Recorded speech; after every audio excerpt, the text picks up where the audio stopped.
pieza a destajo fue maquila. Y si yo voy a un taller a comprar algo y me da un precio y después puedo ganarle más, no es que esté trabajando por piezas, sino que estoy trabajando para darle más precio a cosas que deben de tener más precio. No sé si sabe o ha oído el que era el ciudadano que era el encargado de un burdel que al mismo tiempo era el que podía echar a los clientes que molestaban. Un día llegó un inversionista y compró el burdel y se acercó a este señor y le dijo: oiga, quiero que me apunte todos los clientes que vienen, su nombre, su dirección y tal. Son estudios que quiero hacer. Y este le dijo: pues lo siento, no puedo, no sé leer ni escribir. Entonces lo cambió por uno que supiera leer y escribir. Entonces ya sin trabajo se fue, porque estaba eso en el campo, no sé cuántas horas del próximo pueblo. Se fue al pueblo y compró unas herramientas y al llegar lo vio alguien y ¡ay, qué bonito martillo! ¡Ay, qué bonito tal! Y te lo compro. Entonces lo vendió ganándole dinero y se fue a comprar más. Y así fue comprando y comprando hasta que puso una ferretería. Cuando ya tenía la ferretería, apoyó una escuela para que los niños aprendieran a escribir y a leer. Y cuando la autoridad dijo: este señor que no sabe leer ni escribir ha hecho todo esto por los niños, ¿qué habría hecho si hubiera sabido leer y escribir? Y le preguntó: ¿qué piensa usted que hubiera hecho? Y dijo: pues si hubiera sabido escribir o leer, seguiría teniendo mi puesto en el burdel. Muy buena. Pues así es, doctor. Sí. Muy amable, doctor. ¿Estás satisfecho con tu vida? Pues no me arrepiento de lo que he hecho. Me arrepiento algunas veces de cosas que podía haber hecho y no hice.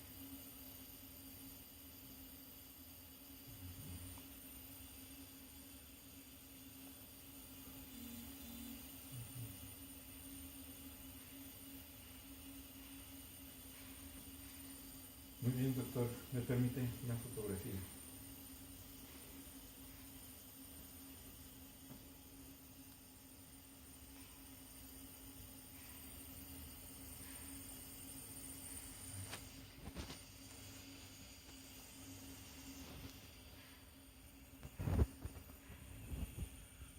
Estela, ¿tú crees que la voz llegó hasta allá?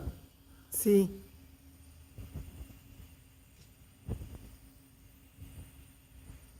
Muy amable, doctor. Qué bueno que... No, pues es... Yo en Zona Franca, cuando estaba Cuellar, hice algún programa en vivo.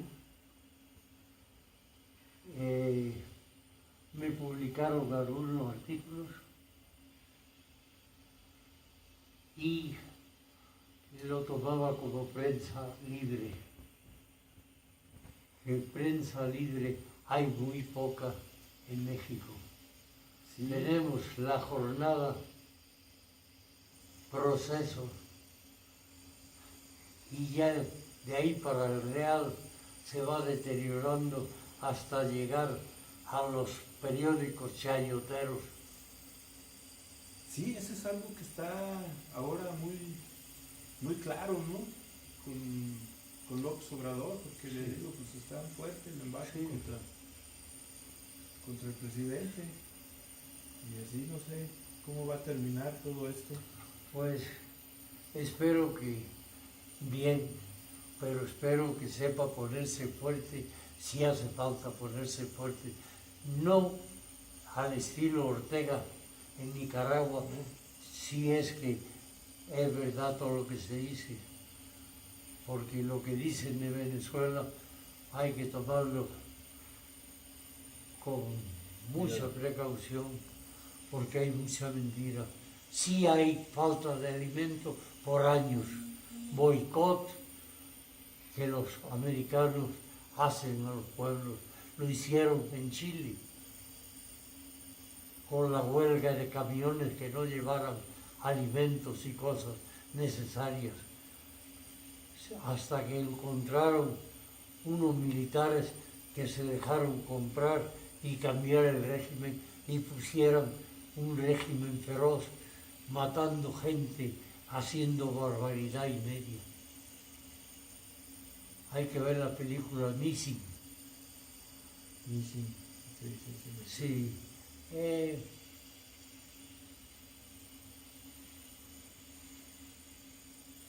Se puede hacer un gobierno más humanista, más sin llegar a lo que yo quiero, pero sería un principio. Cuando yo oí a López Obrador desde el principio, me gustó y le dije a los amigos, me queda a la derecha, pero es el único que puede hacer algo por México. Esta gente del PRI o del PAN, ahí tenemos a Fox, que iban a caer los pesos gordos y no cayeron ni los charreritos. Me queda a la derecha. Me queda a la derecha. Sí, López Obrador, yo tengo ideas más avanzadas. Un gobierno fuerte, pero humano. No una dictadura del proletariado, no. Un fuerte, pero con argumentos, para lo cual tengo que dar educación desde el preescolar.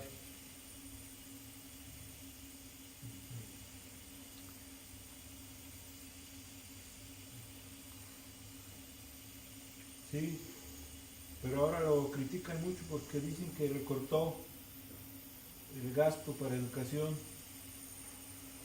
Pues mucho del gasto de educación era la parte que se robaban los políticos. Hay que pensar además que recibió un gobierno con una deuda que el pago de intereses le quita no sé cuántos cientos o miles de millones de pesos que tienen que pagar para pagar los intereses. Entonces no queda otra que cobrar más impuestos, pero no cobrar más impuestos en general, sino, como dije antes, progresivo. Y además que peso gastado sea peso bien gastado. No se hace una estrella, una columna luminosa tan cara, no se gastan en tantos letreritos y relojes contando cuántos minutos faltan para el bicentenario. No se puede dejar que compren terrenos por nada para después regalarlo a compañías extranjeras, como en Monterrey. Fue un negocio del gobierno, del gobernador, lo que se compró que no valía nada y un prestanombre y después se vende por mucho dinero y se le regala a una compañía que va a hacer automóviles, que además va a traer y trajo toda la estructura para hacer la fábrica y incluso se habla que van a traer los trabajadores para trabajar haciendo coches. Pero el gobernador que salió, que el Bronco iba a meter en la cárcel, terminó por quitarle un ranchito con 2 hectáreas, nada. El Bronco que se metía contra los partidos y él hasta el día anterior había sido un priista. Pero los del PAN, decentes porque los hay, del PRI decentes porque los hay, votaron por el Bronco porque tenían miedo de votar por el PRD y después por Morena. Y sale ese Bronco cortamanos, aprendió de los musulmanes que a los ladrones le cortan la mano. Es una barbaridad. Se las tendría que cortar el mismo. Sí, no, el Bronco ese no tenía que haber sido candidato porque además no está preparado para nada. Y que el tiempo que ha sido gobernador de Nuevo León, nada más ha metido patas. Sí, no, muy hablador como Fox. Una decepción, Fox. Sí, Fox, que primero no lo dejaron ser gobernador con la concertación, donde fue el PAN, pero no podía ser Fox, después lo dejan ser gobernador y se cambia la constitución para que pueda ser presidente de la República, porque estaba muy domado por Salinas de Gortari. Terrible Fox. ¿Sí? ¿Lo conoció personalmente? A Fox lo vi de niño en su rancho. Yo era amigo del papá y de la mamá.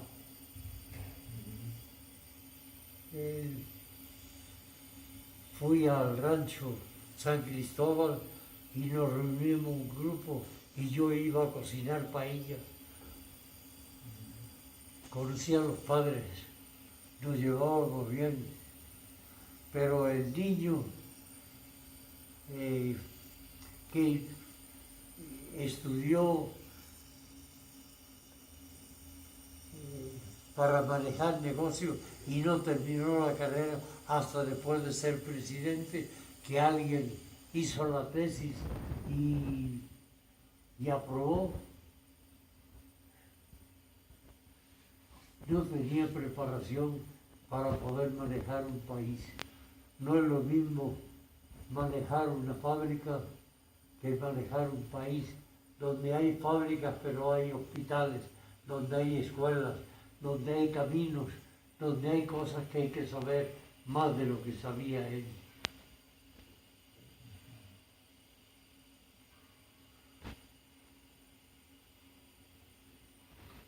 Si cambiaron la Constitución para que fuera Ahora, la mamá nacida en España, que la Constitución decía que el presidente tiene que estar nacido en México de padres mexicanos. Mi hermano, que fue abogado, él murió, Carlos Fernández del Real, su tesis que dedicó a Lázaro Cárdenas, hizo un estudio comparativo de las leyes internacionales para el tratamiento de los naturalizados.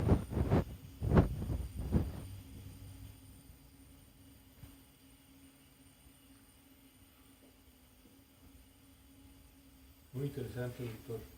Sí, mi hermano fue laborista y además fue de los pocos que defendió a los presos políticos, entre ellos a Alberto Castillo, a Gili y a tantos líderes que defendió. Había 3 abogados que se atrevieron. Me acuerdo del nombre de Carmen Merino, amiga de mi hermano y también muy revolucionaria. El otro, lo siento, pero se me olvida el nombre. ¿Era mayor que usted, su hermano? Era más chico. Más chico. Murió víctima de lo que yo padezco hoy, de enfisema, por fumar, porque el negocio del tabaco, sabiendo lo que estaban haciendo,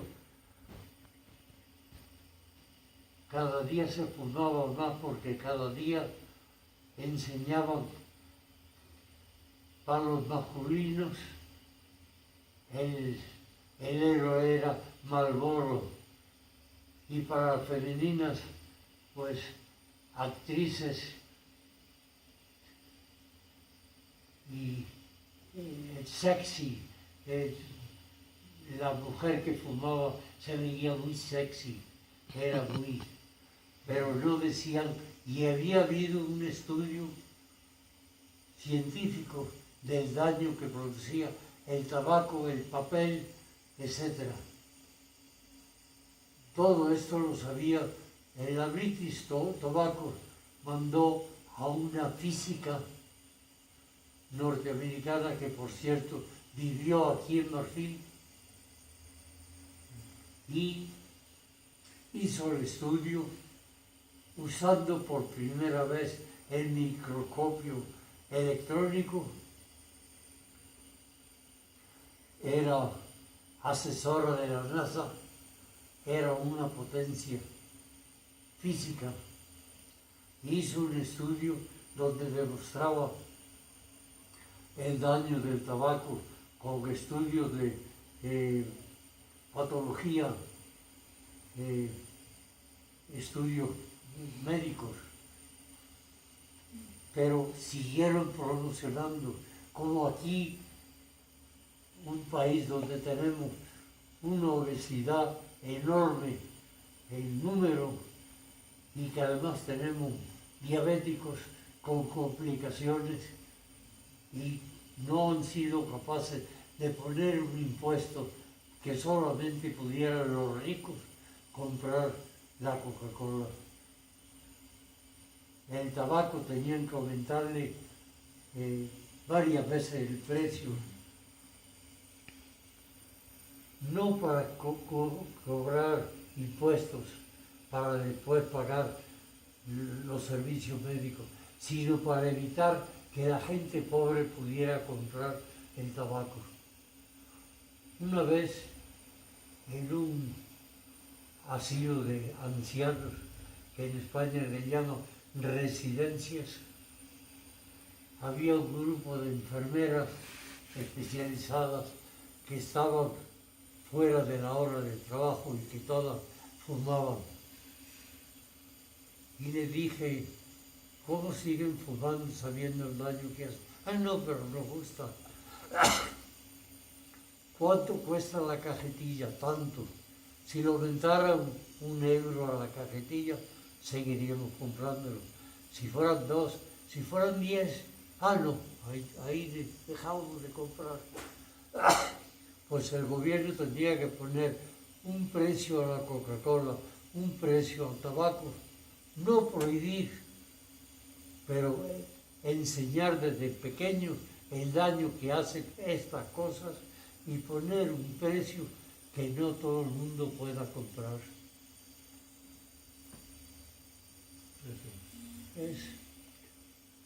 La prohibición hace que sea un incentivo para quebrar lo que es legal, porque nos sentimos muy libres para pendejadas, no para cosas importantes. ¿Cómo va a mandar el gobierno que yo me ponga el cinturón en el coche? Me está cortando las libertades.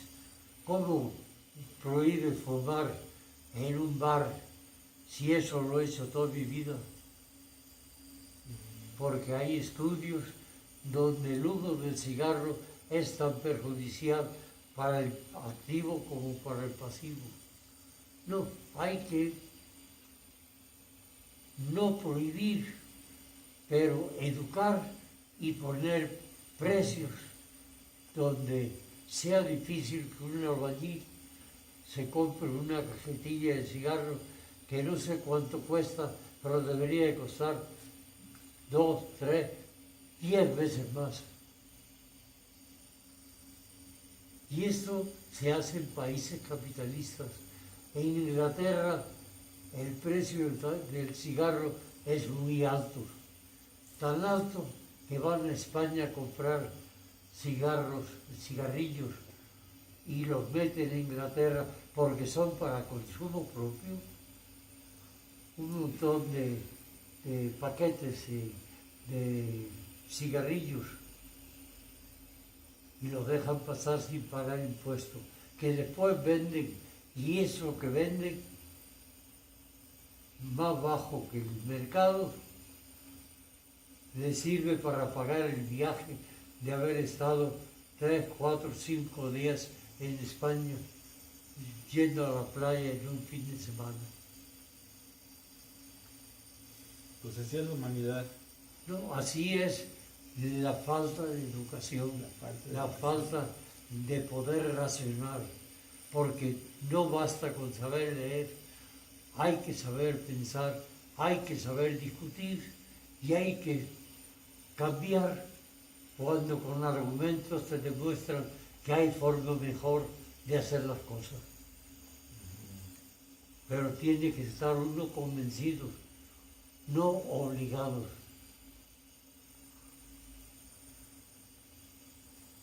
Muy amable, doctor.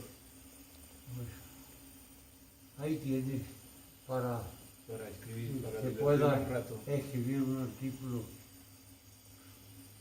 Muy interesante platicar con usted. Pues espero que haya otra oportunidad. Seguimos platicando. Cuando quiera discutir algún nuevo reglamento, a ver mi punto de vista. Y a ver cómo van las cosas con López Obrador. Espero que no vaya a haber un golpe de Estado propiciado por el gran imperio norteamericano. Parece difícil, pero... Es difícil, pero no imposible. Es posible como mataron a Madero, matar a López Obrador y imponer un gobierno represivo como Pinochet en Chile. ¿Y cuándo usted tiene la doble nacionalidad? No, soy mexicano. Es mexicano. O sea, ya perdió, pero sigue siendo también español. ¿Perdón? ¿También español? Bueno, español, cuando voy a España me consideran español. Ahí nací, allí crecí hasta los 20 años, 19 años. ¿Cuándo llega a México? En el año 39 a finales. A finales del año. Sí.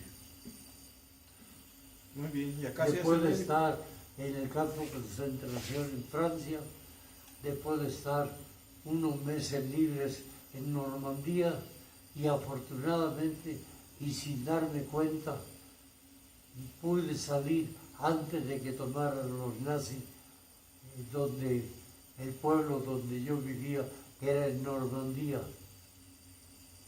en el norte de Francia.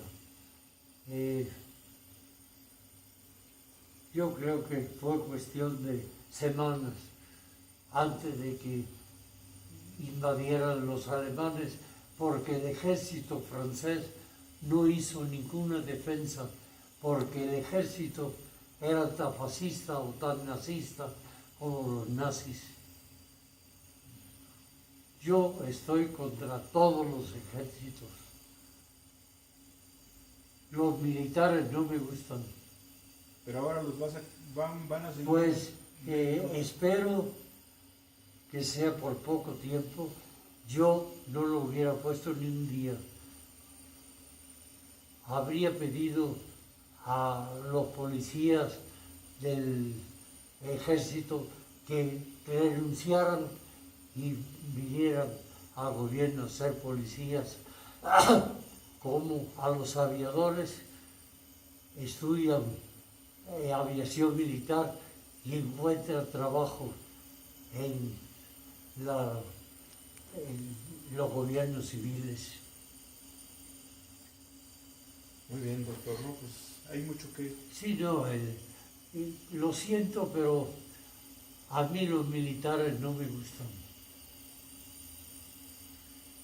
Hay pocos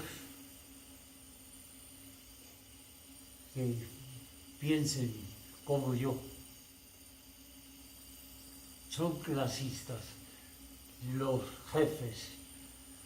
Se habla de que el ejército mexicano es del pueblo, pues fue del pueblo hasta hace 70, 80 años.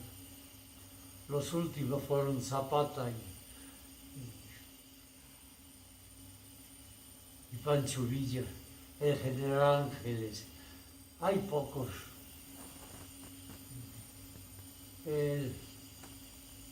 Además, el otro día, el politólogo, historiador que los lunes está en el programa de Carmen Aristegui, ¿Meyer? ¿Lorenzo Meyer? Lorenzo Meyer, insinuó la inutilidad del ejército mexicano, porque geográficamente los vecinos del norte son tan potentes que militarmente duraría 10 minutos cuando mandaran destruir todos los aviones militares mexicanos, y tienen un armamento, una tecnología que han demostrado que están muy fuertes, aunque no siempre victoriosos, porque se meten en camisas de 11 varas. En Vietnam, en Corea, les dieron clases a estos. Sí. Perdió las guerras de Vietnam. Vietnam, un pueblo que sí es humanista. No, los ejércitos deberían de desaparecer. Tenía que formarse grupos que pudieran ayudar en desastres naturales, pero que durante el tiempo que no hay desastre trabajaran en cosas útiles como reforestación, hacer las cañadas, hacerles sus diques de contención,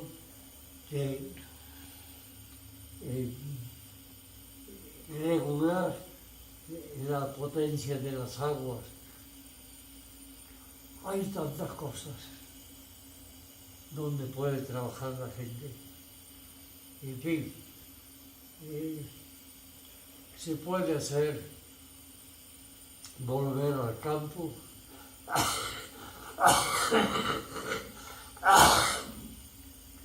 haciendo cooperativas de campesinos y cooperativas de consumidores.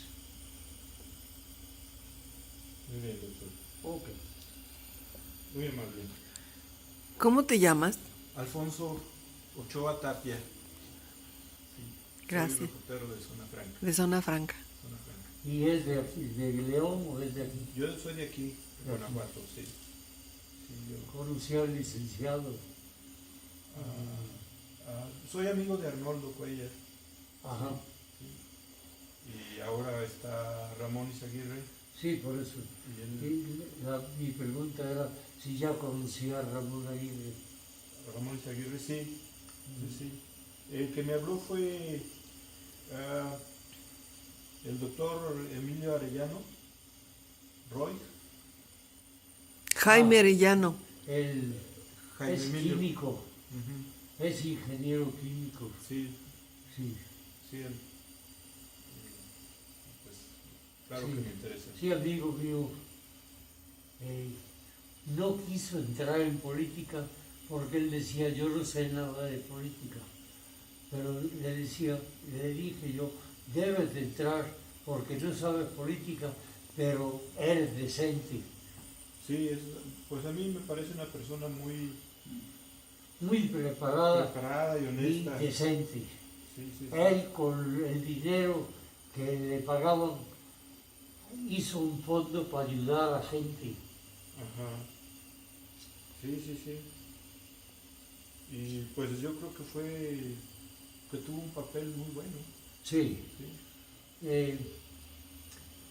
Lo acusó a alguien de Morena de estar con el alcalde y porque el alcalde lo mandaba como representante para actos civiles, porque claro, era el único de los regidores que podía hablar en público, estaba preparado, era un señor que aparte del español